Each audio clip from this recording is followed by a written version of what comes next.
For today's video, samahan niyo ako at magluluto nga ako kasi birthday nga ng aking kapatid. Dito na pala nilagay sa bahay. Kaya yung una kong inasikaso, ito nga sa gugulaman. Kailangan pa kasi itong palamigin, kaya yan talaga muna inuna ko. Nilagay ko lang din pala dyan yung nasal cream, yung condense, at sinunod ko na din pala nilagay dyan yung gulaman, sago, at meron din palang manggang nabili yung aking pamangkin. Kaya nilagay ko na lang din dyan. At saka kailangan ko na din talaga ilagay dyan sa ref para mamaya bago kainin, medyo malamig-lamig na din. Sinunod ko na din pagluluto itong aming ubad na manok. Native pala na manok. At ayan, pinaghalagay ko na lang nga lang dyan yung sibuyas, bawang at saka luya. Alam nyo ba, dito sa probinsya ay napakasarap talaga yung ubad ng saging. Yung native na manok, ito talaga ay laging niluluto dito sa probinsya sa amin. Ay talagang mapapa-unli-rice ka talaga at tipid na nga gawa nga kahit saan ay mayroon kang makikita talagang saging. Sakto nga dito sa labas ay napakaganda nga talaga ng panahon. Kaya sakto dito magluluto. Kasi pag sa loob ay talagang mainit at malaki na din pala yung ginamit naming kaldero. Kailangan talaga dito sa labas.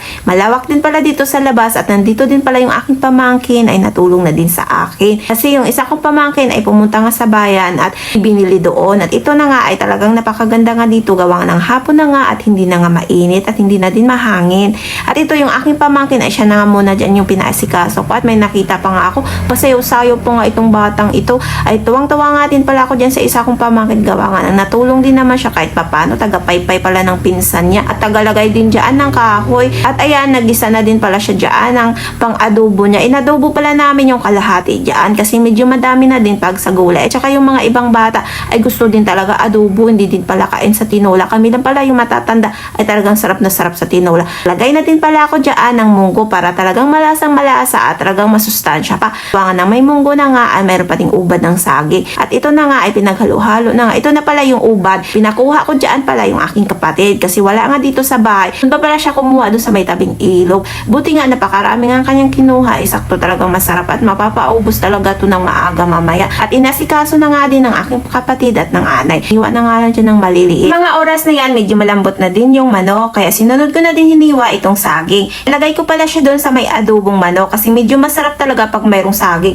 So itong saging pala ay sobrang hinog na nga pero okay na nga din kaysa masayang naman. Pagpasensyahan nyo na pala kasi gawa nga napakaingay nga talaga ng mga sasakyan. Kasi wala talaga akong magagawa kasi malapit na talaga yung fiesta dito sa amin. Medyo marami talaga nadaan sa may highway. Tabing highway talaga yung bahay ko kaya marami talagang nadaan ng mga tricycle. Single na motor, mga sasakyan ang iingay. Pero wala nga tayong magagawa. Gawa nga tabing highway nga tayo. Sa mga oras na yan, ito na nga nagabihan na nga kami. Gabi na nga dyan kaya tamang flashlight na nga lang yung aking pamangkin. Pansit na lang naman yung aming lulutuin dyan sa labas at itong inihaw na bangos. Naglagay na din pala dyan ng pangpalasa yung aking pamangkin. Yung ginisang mix at naglagay na din siya dyan ng tuyo, kamatis at yung dahon ng sibuyas tsaka sibuyas din. At nag-asikaso dyan sa labas ng pansit ay yung aking kapatid. Buti nga nandito na nga siya na nga nag-asikaso dyan. Naglagay pala ng dahon ng sibuyas dyan yung aking pamangkin at naglagay na nga dyan sa yung pinaghalo niya kaninang bangos. Kaya ayan, tinalagay na din dyan isa-isa sa may bangos at binalot na din pala niya dyan sa may aluminum foil. At bago niya dyan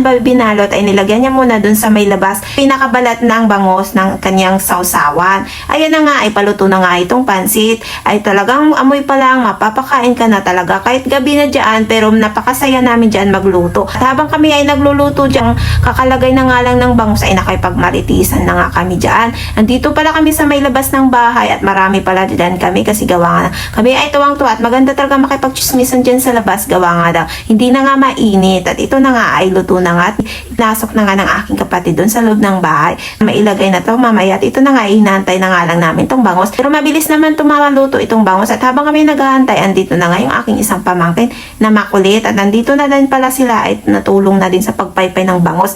At ito na nga ay luto na nga yung ating mga niluluto kanina. Dinagdag pa palang pizza yung aking pamangkin ay sigurado talaga ito mauuna maubos sa mga bata. Simpleng handaan lang to. Ang importante ay talagang kumpleto kaming magkakapatid at masaya, nagkakasundo at higit sa lahat nagmamahalan at walang away, walang inggitan. Yan naman talaga yung pinakamahalaga sa ating pamilya.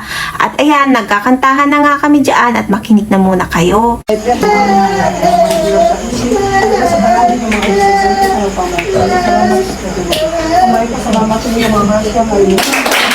birthday, happy birthday.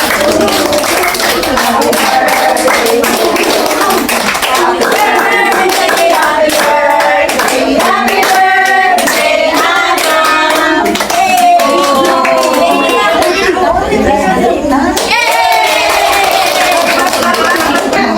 At yan muna for today's video. Maraming salamat sa inyo. Maraming salamat Lord. At God bless us.